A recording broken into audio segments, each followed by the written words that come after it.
Olá pessoal, bem, hoje a gente vai estudar estruturas de dados na nossa disciplina de técnicas de programação 2, tá? Vocês vão perceber, pessoal, que tem alguns assuntos aqui que a gente já vem conversando desde o início do semestre, tá? Como por exemplo matrizes, né? Hoje a gente vai ver, além de matrizes, vamos ver listas, pilhas e filas, ok? Bem, qual é o objetivo dessa aula? O objetivo é conhecer o conceito de estruturas de dados, tá? Conhecer o conceito de lista, pilha e fila, tá? E saber a diferença entre essas estruturas de dados e saber como implementar essas estruturas de dados, né? Essas mais básicas aqui, a lista, a pilha e uma fila. Como é que a gente vai para implementar isso em Python, ok? Bem, a princípio a gente precisa saber o que são estruturas de dados, né? E aí a gente precisa relembrar o que são dados.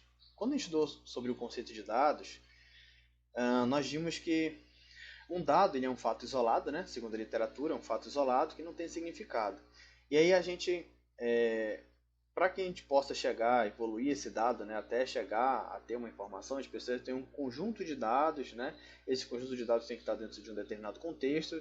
Esse contexto vai nos dar um significado, né? Vai ter uma semântica e a partir daí a gente consegue chegar até a informação, beleza? Só que o que nós estamos falando aqui especificamente é de um tipo de estrutura que vai organizar esses dados, certo?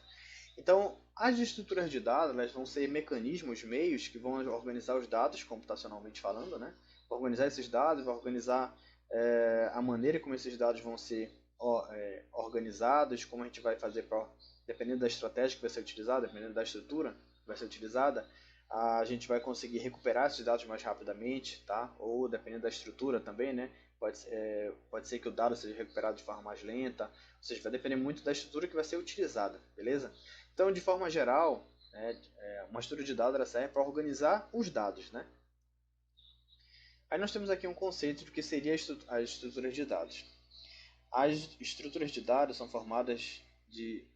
formas de distribuir e relacionar os dados disponíveis, tá? Então, repara bem, elas são formas de distribuir, né, e relacionar esses dados de modo a tornar mais eficiente, né, como a gente estava falando, dependendo da estrutura que for utilizada, recuperar um determinado dado pode ser mais rápido ou mais lento, de modo a tornar mais eficiente os algoritmos de manipulação desses dados, né, que vão manipular esses dados, tudo bem?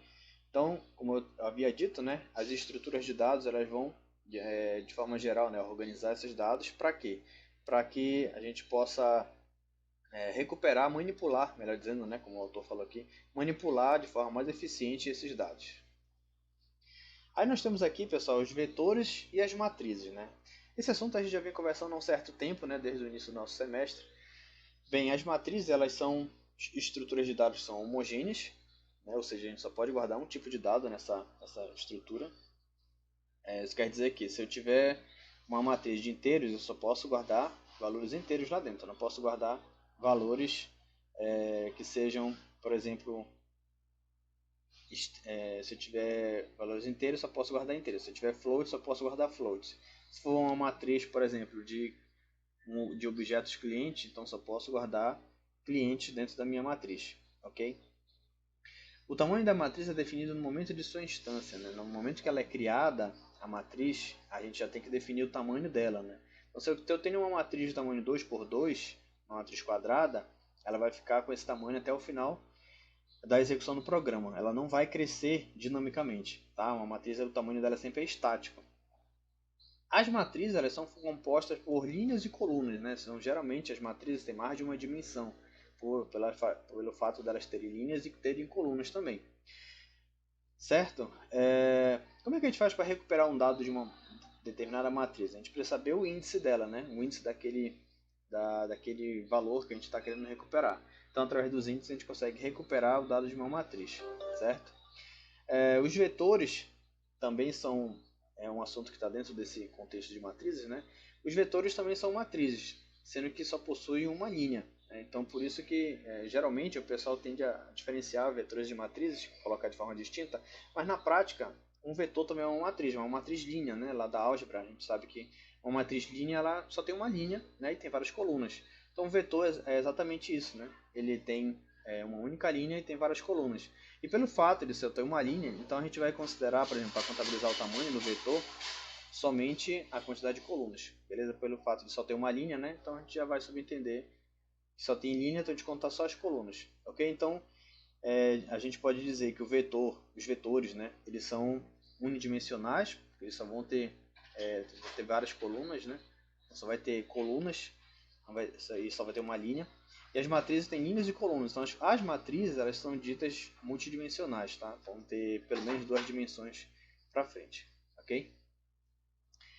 Aí nós temos aqui uma estrutura de dados que já vamos colocar assim, novidade, né? A gente ainda não tinha conversado sobre ela. Que estruturas de dados são essas? São as listas, ok? Uma lista é simples, de acordo com os autores aqui, tá? Com Cormis e com o Schwartz-Fitter. Uma lista é simplesmente uma sequência de elementos, tá? Então eu trouxe aqui brevemente uma imagem ilustrando o que seria uma lista, né? Como eles disseram, é simplesmente uma sequência de elementos. Então eu tenho aqui, ó, uma lista para se ter um bom dia, né? Então, se seu dia tiver café, motivação e otimismo, será um bom dia. A minha lista para ter um bom dia tem que ter café, motivação e otimismo, ok? Então essa é a minha sequência da minha lista, ok? Como é que eu faço para fazer a anotação de uma lista em Python? Então vejam só que aqui embaixo coloquei o exemplo de como a gente vai fazer essa anotação, ok?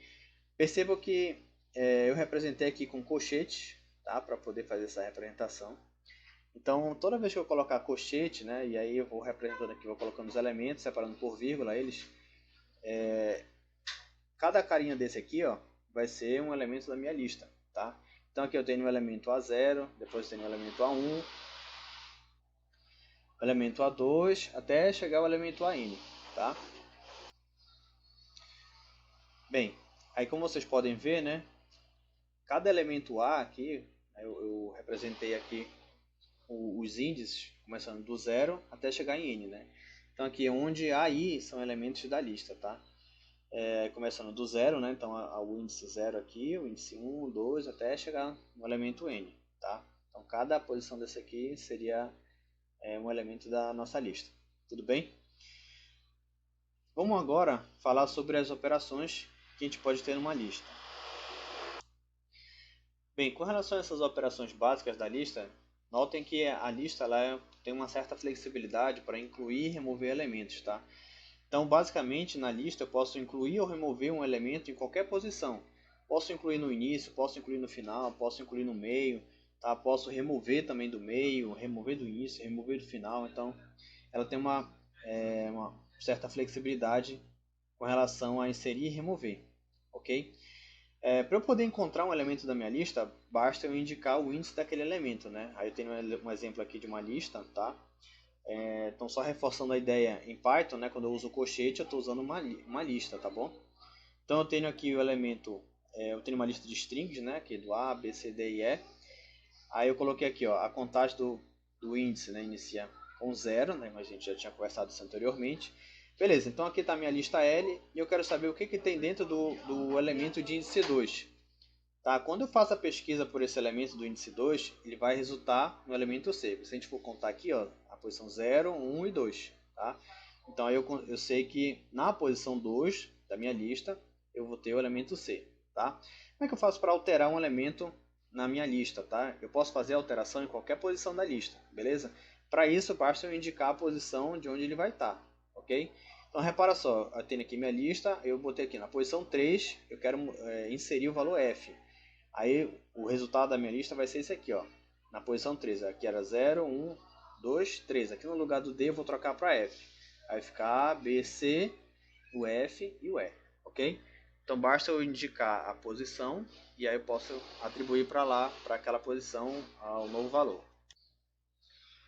Bem, para a gente concluir, aqui a gente vai lá para o nosso VS Code agora, tá? Eu criei um projeto aqui e aí lá nesse projeto a gente está tratando sobre as nossas estruturas de dados, tá bom? Deixa eu só abrir meu documento aqui e eu já volto. Pronto. Bem, aí aqui ó, eu criei um arquivo chamado listas, tá? E aí a gente vai acompanhar como que ele vai criar essas listas, tá bom?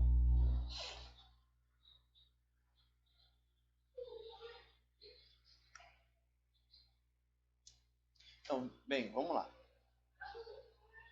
Como a gente pode ver, a lista ela pode crescer dinamicamente, né? Então eu estou começando aqui criando uma lista vazia. Vocês podem ver. Só para executar aqui, para ativar aqui o nosso terminal. Tá, então enquanto ele vai executando, a gente vai conversando aqui. Então a primeira linha aqui, a linha 1, eu crio uma lista vazia, né? Basta eu botar abrir e fechar colchetes. Na linha 2 eu já estou, eu coloquei aqui valores A, B e C na lista, tá bom? É uma lista de strings. Como é que eu faço para alterar um valor da lista, né? Conforme a gente tinha conversado anteriormente, ó, eu especifiquei para ele aqui a posição 0, e aí eu pedi para mudar para AA, tá bom? Deixa eu fechar essa aba aqui, vai abrir de novo.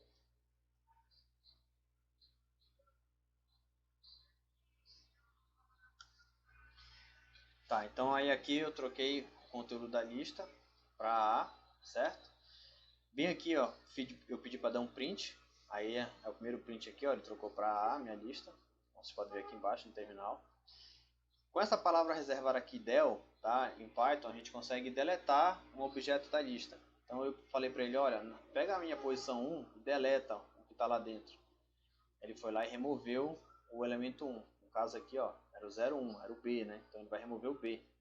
Aí eu pedi para dar um print de novo, apareceu só A e C.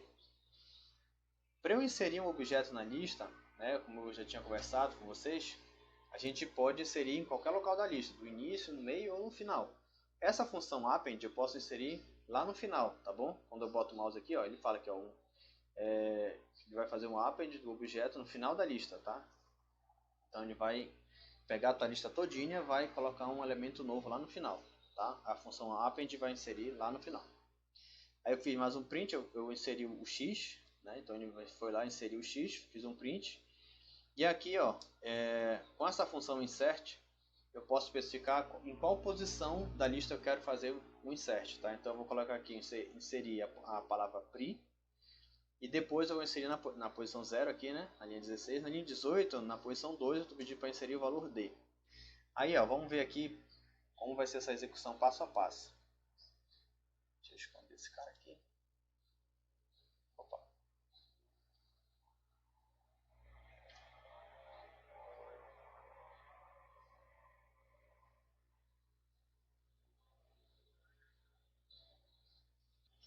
Certo, vamos lá então. Vou marcar aqui para ele começar do início. Aqui first. Beleza, então repara, ele vai criar a nossa lista vazia, tá? Observa esse canto bem aqui, como é que vai ficar na nossa memória.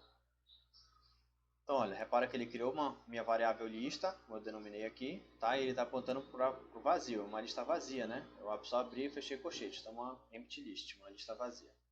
Próximo passo, ele vai inserir A, B e C. Então ele foi lá e colocou A, B e C. Repara aqui que ele mostra os índices para a gente, né? Começando do 0, aí vai 1, 0, 1, 2. Aí eu vou alterar na posição 0 para AA. Então nota que ele mudou lá, posição 0 para A. Eu vou fazer um print, ele vai jogar aqui em cima um print pra gente. Lá em cima A, já mudou, né? Aí agora ele vai fazer o delete, tá? Seria a mesma coisa que eu fazer remove, só que o remove, existe uma função remove, tá? Para remover o objeto na lista. A função remove, ela remove a primeira ocorrência do objeto, ok? O delete eu preciso especificar aqui o índice para eu poder remover, tá bom? Então ele vai remover o elemento da posição 1, que aqui é o B, né? Então ele vai remover, vai sair o B de lá. Aí repara que ele faz a remoção e já recalcula os índices novamente, né? Aí vai imprimir novamente a lista. Eu vou usar a função append para inserir um objeto no final da nossa lista. Então vai aparecer um X aqui, vai criar uma posição 2. Ok? Imprimir novamente. Vou fazer um insert no início, né? Na posição 0 aqui. Ele vai inserir um outro objeto aqui no começo, vai empurrar todo mundo para a direita, né? Todos os outros elementos para a direita. Então repara o que vai acontecer agora. Ó. Colocou o elemento pri aqui, né? Na posição 0 e todos os demais ele arredou para a direita. E agora eu vou pedir para inserir um objeto na posição 2. Então, olha, eu inseriu na posição 2 e os demais ele arredou para a direita, né? Então, repara que na lista eu posso inserir no começo, inserir no final, inserir no meio, posso remover do início, remover do final, remover do meio. Então, eu tenho uma flexibilidade grande, ok? Vocês vão ver nas próximas estruturas de dados que elas vão ter algumas diferenças com relação a esse comportamento da lista, tá? Então a gente continua no próximo vídeo. Até lá!